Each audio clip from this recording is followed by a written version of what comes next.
Hi everyone, my name is Jessie. Today I'm going to introduce what is ideal self. So here's the learning goal and success criteria. The learning goal will be I will understand what ideal self is, and the success criteria will be I can distinguish ideal self and real self. So, what is an ideal self? Ideal self will be what we want to do or what we want to be. For example, you want to be a tall person or you want to be a basketball player. And sometimes, if it is necessary, ideal self can be your motivation for change, or it can also be a goal you want to accomplish. And on the other hand, what is real self? Real self will be who you actually are, and which means it is how we think, feel, look, and act. Also, the real self will be seen by other people, but we have no way to check or know how other people think. So, what is the difference between ideal self and real self? The difference between these two is one is that what you imagine, and the other is true. But your ideal self can also turn to true in the future because you might have already changed or you might have already accomplished that goal. I will give a real life example. So, for example, your friend is a doctor and she is very rich, also live happily. You might think if you want to become rich and live happily too, you have to work hard and find a high income career. So, here's your ideal self. I want to become a doctor who is smart, friendly, and able to treat patients like their own family members or not afraid of blood. And then here is a common question that was that will happen in today's society. What if you feel inferior because of the difference between your ideal self and real self? Some people might be influenced by their ideal self. So to deal with this question, what I can say is don't think too much because there aren't any people who is perfect.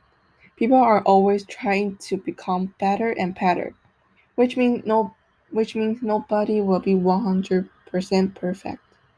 Don't let your ideal self to affect your real self. Don't think you are horrible. It will make your self-esteem and self-worth lower. So you can think more positively.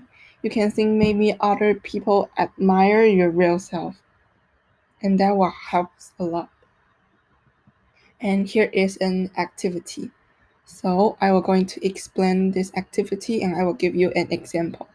Step 1, think of a person you admire, which means she or he may be the person you want to be. Step 2, list his personalities and strengths.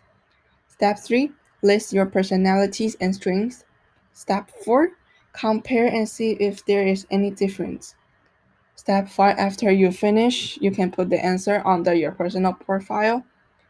And I will give you an example. So, for example, I admire Lady Gaga, and her personality and strength might be she is so pretty and her wearing is so fashionable. Also, her singing is so good. And then I will think about myself. I can say I'm a kind person and I love dancing, but I'm not good at singing. So I wish I can sing well as Lady Gaga. And then um, keep moving. You will have to compare your personality and strength with Lady Gaga's personality and strength. See if there's any difference. You have to compare.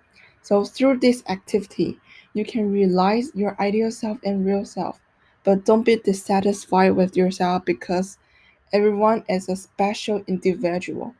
Just as you have listed your own strengths, then continue to maintain it because your strength may be what other people want or admire. And at the end, here's an assessment, and you can also put the answer under your personal profile.